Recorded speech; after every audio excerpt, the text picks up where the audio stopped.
ខ្ញុំចង់ចែករំលែកជាមួយបងប្អូនបន្តិចទាក់ទងជាមួយនឹងអ្នកលក់ធម្មតាជាមួយនឹងអ្នកលក់ឆ្នើមមែនតើទៅនៅក្នុងក្រុមហ៊ុនមួយយើងជិះអត់ផុតទេពីអ្នកលក់ធម្មតាហើយនឹងអ្នកលក់ឆ្នើមហើយអ្នកលក់ឆ្នើមហ្នឹងគាត់ធ្វើការគឺឯករាជ្យហ្មងចំណែកឯអ្នកលក់ធម្មតាគាត់ធ្វើការគាត់អត់សូវឯករាជ្យទេមែនតើទៅបើយើងមើលឲ្យស៊ីជម្រៅmanager ឬក៏ថ្នាក់ដឹកនាំហ្នឹងនៅពេលដែលយើងមានអ្នកលក់ឬក៏ភ្នាក់ងារជាមនុស្សបែបធម្មតាហ្នឹងคลายខ្លួនទៅជាជនរងគ្រោះទៅវិញឥឡូវខ្ញុំចង់បកស្រាយបន្តិចហេតុអីបានជាថ្នាក់ដឹកនាំคลายខ្លួនទៅជាជនរងគ្រោះនៅពេលដែលយើងមានសមាជិកឬក៏ភ្នាក់ងារជាអ្នកលក់ធម្មតាច្រើនជាធម្មតាអ្នកលក់ធម្មតាគាត់ធ្វើការគឺអត់មានផែនការច្បាស់លាស់ទេហើយគាត់ក៏អត់ដឹងថាត្រូវធ្វើយ៉ាងម៉េចដើម្បីបង្កើតលទ្ធផលឲ្យគ្រប់គោលដៅដែលក្រុមហ៊ុនបានកំណត់ដែរលើសពីនឹងគាត់ក៏អត់មានឆន្ទៈនៅក្នុងការធ្វើការឬក៏នៅក្នុងការស្វែងរកលទ្ធផលឲ្យលើសពីអ្វីដែលក្រុមហ៊ុនបានកំណត់ដែរអញ្ចឹងគាត់ធ្វើនៅក្នុងរង្វង់ក្រុមហ៊ុនប្រាប់ក្រុមហ៊ុនបានកំណត់ទាំងឯងរឿងដែលគួរឲ្យឈឺចាប់បំផុតហ្នឹងនៅលោកធម្មតាគាត់អត់សូវមានកំណត់ថាត្រូវធ្វើអីគេទេអញ្ចឹងមេឬក៏យើងហៅថាថ្នាក់ដឹកនាំហ្នឹងគាត់ទើសចិត្តពេកដល់ពេលគាត់ទើសចិត្តគាត់ប្រាប់ទៅធ្វើនេះធ្វើនោះអញ្ចឹងទៅព្រោះបើអត់ប្រាប់អ្នកងារហ្នឹងអត់ដឹងធ្វើអីអញ្ចឹងលទ្ធផលដឹងតែអត់កើតដែរអញ្ចឹងគាត់ត្រូវបង្ខំចិត្ត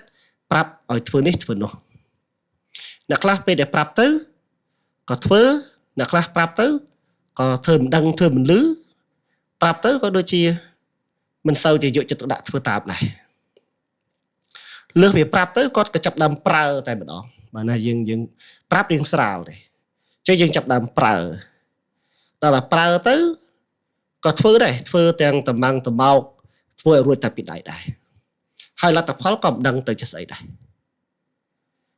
អស់ពីប្រាប់អស់ពីប្រើហើយក៏យើងឈានទៅដល់ដំណាក់កាលមួយទៀតគឺយើងបញ្ជាយើងឲ្យគាត់នឹងធ្វើតាមយើងប្រាប់ 100% មកគឺបញ្ជាឲ្យធ្វើតែម្ដងបើអត់ធ្វើទេយើងគម្រាមចេះគម្រាមចុះទៅហើយគាត់ខ្លាចការគម្រាមរបស់យើងឬក៏យើងនិយាយមួយយ៉ាងទៀតគាត់ខ្លាចបាត់បង់ការងារអញ្ចឹងគាត់ក៏ចេះតែធ្វើទៅទ្រឹស្ដីគេថាគាត់ធ្វើតាមកាតព្វកិច្ចធ្វើដោយសារខ្លាចការបញ្ជានឹងឯងគាត់អត់មានបំពេញទូនាទីរបស់គាត់ទេហើយនៅពេលដែលគាត់នៅក្នុងនាមជាថ្នាក់ដឹកនាំហ្នឹងប្រាប់ក៏ប្រាប់ប្រើក៏ប្រើបញ្ជាក៏បញ្ជាប៉ុន្តែលទ្ធផលនៅតែអត់បានទៀតហើយអ្នកលក់ដែលនៅក្រោមបង្គាប់របស់យើងហ្នឹងនៅតែមិនដឹងធ្វើអីទៀតចុងក្រោយគាត់ផ្ដោតធ្វើការតែទៅតាមទម្លាប់របស់គាត់ដដែលគាត់ជ្រើសរើសធ្វើអ្វីដែលជាសកម្មភាពស្រួលដដែលចុងក្រោយទ្រាំប្រហែលគាត់ចាប់ដើមប្រើភាសាបន្ទោសណាគឺចូលដល់បទទី4គឺបន្ទោសដល់បន្ទោសព្រឹកបន្ទោសល្ងាចទៅភ្នាក់ងារហ្នឹងគាត់ថាមេអត់ចេះលើកទឹកចិត្តទេអាងអីអាងបន្ទោសអាងអីអាងបន្ទោសបើខ្លាំងធ្វើខ្លួនឯងតែអញ្ចឹងកន្លែងហ្នឹងនៅពេលដែលយើងសង្កេតមើលស៊ីជម្រៅទៅកាលណាក្រុមហ៊ុនមានភ្នាក់ងារឬក៏មានបុគ្គលិកផ្នែកលក់ដែលជាអ្នកលក់ធម្មតាភាគច្រើនហ្នឹងវាធ្វើឲ្យយើងជាថ្នាក់ដឹកនាំឬក៏ជាមេហ្នឹងរងគ្រោះទៅវិញគាត់ចោទតែយើងហ្នឹងអត់ចេះដឹកនាំគាត់ចោទតែយើងហ្នឹងអត់ចេះជំរុញលើកទឹកចិត្តទៅវិញស្រាប់ពេលដែលខ្លួនគាត់បានមើលឃើញអំពីកំហុសឆ្គងឬក៏បញ្ហាដែលគាត់បង្កើតឡើងនៅក្នុងការអនុវត្តការងារប្រចាំថ្ងៃរបស់គាត់ដែរហើយអញ្ចឹងក៏មានទស្សនៈមកថាតាមពិតបុគ្គលិកអត់រត់ចោលក្រុមហ៊ុនទេហើយបុគ្គលិកអត់ដែលខឹងក្រុមហ៊ុនទេបុគ្គលិកភាគច្រើនឈប់គឺដោយសារតែខឹងមេដោយសារតែអន់ចិត្តមួយមេគាត់មិនមែនឈប់ដោយសារគាត់ខឹងឬក៏អន់ចិត្តជាមួយនឹងក្រុមហ៊ុនទេឃើញទេកន្លែងហ្នឹងក្នុងនាមយើងជាអ្នកដឹកនាំឬក៏ក្នុងនាមយើងជាមេរបស់គាត់ហ្នឹងคล้ายទៅជាជនរងគ្រោះដោយស្វ័យប្រវត្តិតែម្ដងតែពិតយើងអត់ចង់ប្រើគាត់យើងអត់ចង់ប្រាប់គាត់យើងអត់ចង់បញ្ជាគាត់ហើយយើងក៏អត់ចង់ទៅបន្ទោសគាត់ដែរពីព្រោះយើងចង់បានភ្នាក់ងារដែលគាត់មានទំនួលខុសត្រូវខ្លួនឯងគាត់ដឹងតែទៅធ្វើអីហើយគាត់ដឹងតែធ្វើម៉េចដើម្បីបានលទ្ធផលគាត់មិនមែនធ្វើការតាមទម្លាប់ហើយគាត់មិនមែនរងចាំតែយើងប្រាប់បានធ្វើទេ បើយើងត្រឡប់មកវិញយើងនិយាយពីអ្នកលក់ឆ្នើមឬក៏យើងហៅថាភ្នាក់ងារឆ្នើមមែនតើទៅគាត់មិនដែលខ្វល់ថាយើងនៅណាយើងចង់ឲ្យគាត់ធ្វើអីឬក៏យើងចង់បានលទ្ធផលប្រមាណពីគាត់ទេអ្វីដែលគាត់ដឹងគឺដឹងថាក្រុមហ៊ុនចង់បានប្រមាណពីគាត់តែគិតប្រចាំខែគឺប្រមាណបន្ទាប់មកគាត់នឹងមើលហើយថាគិតនឹងវាតិចពេកឬក៏វាច្រើនពេកបើតិចពេកហើយគាត់វាស់ស្ទង់ជាមួយនឹងលទ្ធភាពរបស់គាត់នឹងប្រឹងធ្វើឲ្យលើសអ្វីដែលយើងបានកំណត់ហ្នឹងព្រោះគាត់គិតថាសមត្ថភាពរបស់គាត់ធ្វើបានច្រើនជាងហ្នឹងអញ្ចឹងគាត់ត្រូវតែធ្វើឲ្យបានច្រើនជាងហ្នឹងដើម្បីគាត់មានឱកាសទទួលបានប្រាក់ commission ឬក៏យើងហៅថាប្រាក់លើកទឹកចិត្តហ្នឹងច្រើនជាងនឹងដែរលើសពីហ្នឹងគាត់យល់ឃើញថាប្រសិនបើគាត់លក់បានច្រើនលក់លើសគោលដៅដែលក្រុមហ៊ុនបានកំណត់គាត់នឹងក្លាយទៅជាមនុស្សម្នាក់ដែលថ្នាក់ដឹកនាំមើលឃើញមានន័យថាម៉េចមានន័យថាគាត់ទៅលក់មិនមែនគ្រាន់តែដើម្បីបានប្រាក់បៀវត្សគាត់ទៅលក់ក៏មិនមែនដើម្បីបានប្រាក់លើកទឹកចិត្តឬក៏ប្រាក់ commission នឹងដែរផ្ទុយទៅវិញគាត់ចង់ទទួលបានការរីកចម្រើនទទួលបានឱកាសដំឡើងទូនាទីហើយគាត់ចង់ឃើញជីវិតរបស់គាត់វាសនារបស់គាត់សមាជិកនៅក្នុងក្រុមគ្រួសាររបស់គាត់ទទួលបានផលប្រយោជន៍ល្អពីអ្វីដែលគាត់កំពុងតែជ្រើសរើសធ្វើហ្នឹងពលគឺគាត់ចង់បានជីវិតមួយដែលជោគជ័យដែលភ្លឺថ្លាដែលស្រស់បំព្រងតាមរយៈអ្វីដែលគាត់ធ្វើហ្នឹងកន្លែងហ្នឹងយើងអាចនិយាយបានចេះមនុស្សម្នាក់នៅពេលដែលគាត់ចង់បានច្រើនគាត់អត់បានបន្ថែមការងារក្រៅម៉ោងដើម្បីធ្វើទេផ្ទុយទៅវិញគាត់ដោតធ្វើការងារដែលគាត់កំពុងតែធ្វើហ្នឹងឲ្យបានល្អជាងមុនឲ្យមានប្រសិទ្ធភាពជាងមុនហើយឲ្យទទួលបានលទ្ធផលជាទីពេញចិត្តខ្លាំងជាងមុនឲ្យតែគាត់ធ្វើការងារដែលគាត់កំពុងធ្វើបច្ចុប្បន្ននឹងបានល្អជាងមុនបានប្រសើរជាងមុនថែមទាំងទទួលបានការគ្រប់គ្រងពីមនុស្សជុំវិញខ្លួនល្អជាងមុនឱកាសដែលគាត់ទទួលបានលទ្ធផលច្រើនគឺប្រកាសជាមានខ្ពស់ហើយឱកាសដែលគាត់ទទួលបានការលើកទឹកចិត្តឬក៏យើងហៅថាដំឡើងតំណែងឬក៏ដំឡើងទូនាទីហ្នឹងក៏មានខ្ពស់ដែរអញ្ចឹងយើងសរុបមកវិញបងប្អូនក្នុងក្រុមហ៊ុនមួយ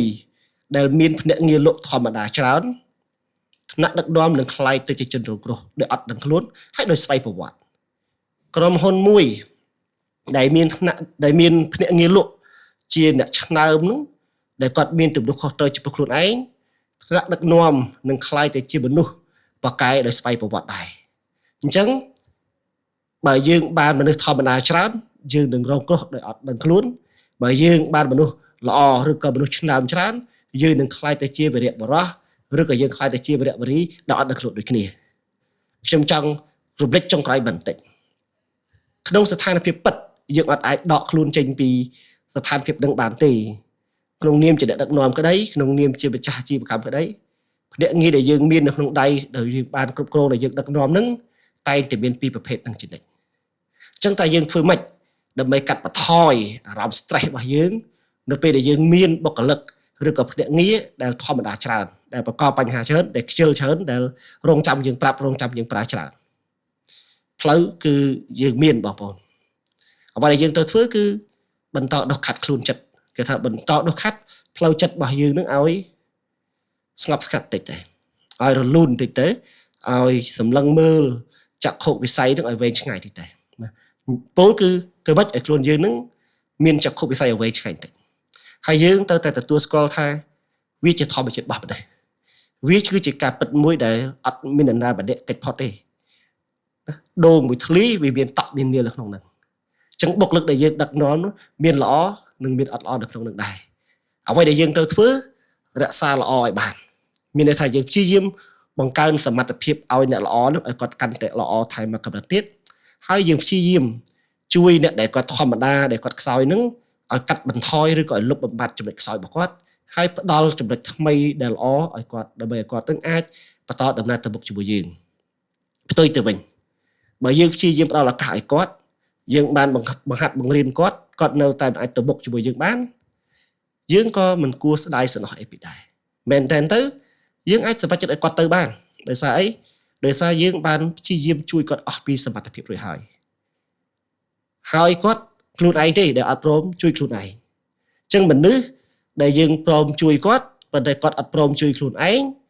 ចឹងយើងទុកក៏អត់ចំណេញហើយដកចេញក៏មិនខាតដែរចឹងយើងសរុបមកវិញបន្តិចបងប្អូនភ្នាក់ងារលោកដែលគាត់ឆ្នើមគាត់ធ្វើមិនមែនដើម្បីក្រុមហ៊ុនរីកចម្រើនតែម្យ៉ាងទេពលគឺគាត់ធ្វើដើម្បីរីកចម្រើនខ្លួនគាត់តែម្ដង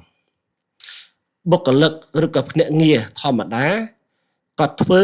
គាត់ខ្លាចតែក្រុមហ៊ុននោះចំណេញច្រើនលើកម្លាំងញើសឈាមរបស់គាត់